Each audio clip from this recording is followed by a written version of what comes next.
John and Stan, you left the country around the time that we started publishing the Gupta leaks. That was for your safety. In this interview, you're still not identified. Do you see a time when you'll be ready to tell the world who you are? I think we do see the time when we'll be identified and we'll tell the world who we are. It will come not now, but let's see how we go. John? Yeah, we do feel the same way. As you know, that one is one. Would prefer to come back. But for now, we still would like to remain anonymous. Of course, leaving home in a hurry like both of you did, and leaving behind careers can be very, very disruptive. Without giving away where you've been, can you give us an idea of a whistleblower's life on the run? Sometimes leaving home, we know that leaving home can be quite traumatic and traumatic as well. But in our case it was quite quick. We had to get away. And from time to time when you're away out the country, you kind of think, why did I do this? But you know why you did it. John, I think in your case there was possibly slightly less disruption because you had another place to go to, at least for a while. How has it been? Your life, your thoughts are where you used to be. Suddenly taken away. The world works too hard still is destructive for me. I can just add to it. Not living at home is quite an experience, and it's been quite some time that I've not had it, and I do look forward soon to being back home again. You've been quite the nomad. A nomad, traveling, worried, concerned, but yeah, job done. And of course, then the next question is whether you were ever afraid, before or after you left, that the Guptas or maybe people close to them would get to you and do actual physical harm. Yes, the people like the Guptas and possibly others doing us harm has always been in the back of our minds, sometimes foremost in our thinking. But we did take it into account for many months before we decided to actually go ahead with this and contact the right people. And I think it's been fine. It's been alright. Yeah, and John, I think your circumstances were slightly different, but again, you know, there was a real issue and you had to get out. Yes, they were very, very difficult. And as of now, I'm not still comfortable about it because I don't know what might happen, but as of now, they are, when we are looking at good people, I do feel comfortable, but I still do maintain that I want to be where I am. And of course, until you're willing to come out in person, we cannot tell the whole story of the leaks, how they came to be in your possession and so on. Many people have asked us, are these things, were they obtained legally? Were they hacked? Were they stolen?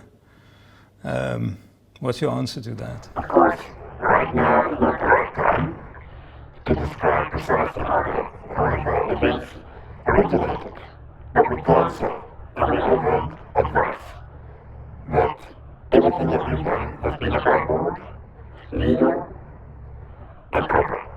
And on that basis, knowing that, we decided that it was the right thing to do to release this information. For us, of course, we don't necessarily, and there's even legal judgment to that effect, that whether something is legally obtained or not is not the ultimate question. The question is whether this was in the public interest. Absolutely, that was one of the things that we were assured, that the information was not only properly obtained, rightfully, but one of the words that came out which persuaded us to do what we've done is that it was in the public interest, and that the country as a whole really needed to get this information. Although it took us time to get that information out, we're very happy that we've done it. Of course, there can be no doubt that the leak served the public in quite an unprecedented way. I cannot think of another instance of whistleblowing having such effect since 1994 and possibly before. When you decided to make the leaks public, and John, I think it would be interesting to hear what you have to say about that. Did you think that it could lead to headlines in the way that it did, to civil society and political parties rallying in the way that they did, to the ANC itself looking internally, the self-examination that came from companies internationally, in fact, and ultimately a president prematurely vacating his post? Yes, we did. And the one that really motivated us was to say why we did it for the interest of the community. It was not for our interest, but it was for the interest of the community to discover and begin the right and the wrong. Would you ever have imagined, Stan, that anything like this could have come about because of one small little decision, agonizing as it may have been, that the two of you took? Well, the decision wasn't actually small, it was quite a large decision. It wasn't done with any political agenda in our minds, and we're not politically informed whatsoever. It's a matter of right and wrong. It's a matter of necessity for people to see and to be given information that can help them. And the system of that is what they choose. For them to do exactly what they would like to with that information. But yes, I don't think I could imagine what might have happened. Certainly, the former president was not in our mind at all, at any time. If that was the consequence, and right is taken out of from wrong, then that's fine. But the idea of arbitrary president in that kind of sense, no way, we're not in that position, we're just regular South Africans. In our experience, there's been many more whistleblowers coming forward. So you would find that people from the remotest parts of the country contact us, telling us about things in their communities, about their municipal councillors, about things about service delivery, whatever that is not working as it should in their communities. And I think that's been one effect of all of this. Possibly something that you can pat yourself on the back for. I guess I can remember that you guys, the journalists, one of the very early requests that we made without requiring it was that it was essential that the message got out. And if we are whistleblowers, which I think we've been told this is what we are, we didn't think of it in that sense, but it's a good thing. What we've done is a good thing. It's conscience and right and wrong has driven us to make the decision to be where we are today. There was this period, and I think it was quite a while, that you were in possession of these leaks before you approached people who ultimately approached people who ultimately got to us, kind of thing, and where you were introduced to the Daily Maverick and AmaBhungane. So during that period, before you made your decision to go public with us, you had a lot of knowledge, privileged knowledge. It must have been quite surreal, I imagine, to know things that the rest of the country could only have been guessing at. There were very funny moments where we were interacting with the television set, and we were watching this program. One of them I seem to recall was SABC Parliamentary Inquiry or something like that. And we heard one person giving evidence about a document that somebody was carrying or transporting to the floor near the top of the SABC building. And we were shouting at the TV, we said, we have that document. And what we could do. So with that document, which is we saw in all the publications, we're very happy that we found our way to the Daily Maverick and to AmaBhungane. We have looked after us extremely well. They have ensured our safety. And we recommend anybody, if you ever have any information much like ours or anything that is of value, these are the right guys to go to. Well, thank you for that. We didn't ask for a free editorial here, but I think you mentioned at one stage even seeing the president and feeling somewhat uncomfortable about what you saw. Yes, not only that he actually motivated us in a way, gave us reason.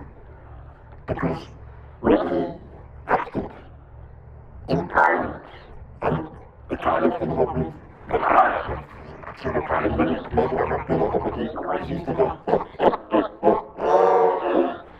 I mean, I just thought, man, Mr. President, you shouldn't be doing that. Presidents don't behave like that. And in a way, it motivated me even further, not for revenge or to get back at him, it just motivated me further. Besides other things that I read and saw in the emails, it just gave a little bit extra. Not to this must be done. People must see what is behind this laughter. So there was, as we say, this gulf between the one reality and the real reality that you saw. John, why did you do it? Was not for the baseball interest, it was for the base of the community, to see how they feel. People have been complaining, and they want to see the kids, or let us put it out for the people to decide. Was not for us, but for the community. And now that you've been there and done that, do you have any advice for other would-be whistleblowers? Yes, think carefully. Your safety, and honestly, you really need to know where to go. And that was one of our single biggest problems. And the only advice that I can give to any potential whistleblowers is choose the right people. Of course, there's risk. One never knows until you try it. I suppose maybe you're quite right, but before you attempt to do anything, what you need to do is to find the right protection. If you see that there is no protection, even if you might be doing the right thing, what's the point of doing it? Because at that moment, you might just get all destructive in your life. Because most of the people in the community, they are very few people, but they would love to see what you are doing. Whether if they want to do the good thing, mostly they don't like it. And when they do the bad things, they follow you. Right, so the best laid plans often come to naught, and as it happened, there were events beyond your and our control that caused you to have to get out of the country much earlier than planned. Can you tell us about this feeling of suddenly having to roll up a life when you had thought maybe you're doing it in X amount of time and now you have to do it immediately, and people are telling you you need security and you need to leave loved ones behind at a time when you hadn't said your goodbyes properly, etc.? Yes, that's true. That did happen. We did leave much earlier than we had planned. But we did that. We managed it. It was, our lives were in far greater danger at that particular point in time. And it was quite traumatic. You were reticent though. You were quite reticent at that stage. We were scared. We were very scared. But there were also things that tied you down. It's not easy to abandon your place where you live. But we started to, we saw it out. And in simple terms, mission accomplished. If I may just raise one more thing, there was like, but I first need to fix the gutters. And we said, the gutters really don't matter. The gutters, yeah, that's another story. There are so many tasks to do before one can go.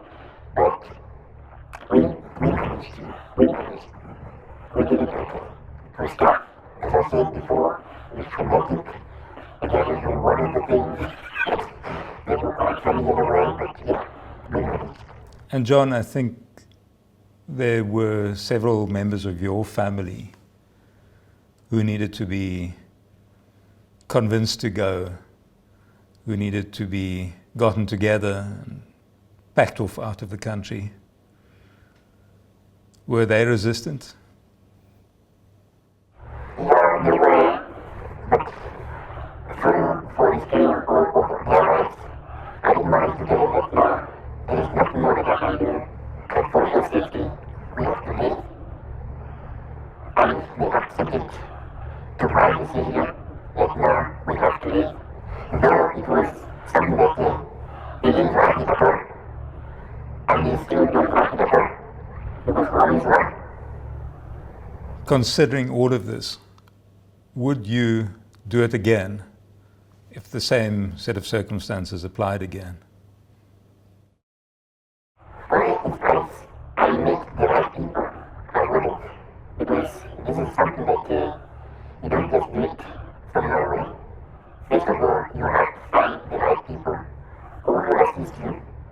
And who you can try and get more advice to say the only thing to do, you have to do the right way. But because we didn't manage to find the right people, that's why we said we are going to do it. But if I don't do it, I do it. We don't find the right people. There's no risk that I can do this. To do it again, to be honest, in the last period last year and more, there have been times when I have said, I'll never do this again. And then you remind yourself of why you started this whole process. And I'm not that kind of person that if I start something, I see it through. And when you use the logic of why you did it, it prevails over, then you regret that one might have. And so is one of the reasons why one would not want to do this. And I'm sure there are lots of whistleblowers out there, potential whistleblowers, who don't do what we've done. And I urge them, think carefully, make your decisions, consult. And if you feel that you want to play a role in providing information, and you want to bring light on the wrong, and your conscience is playing with your mind, do what we did. It's the right thing.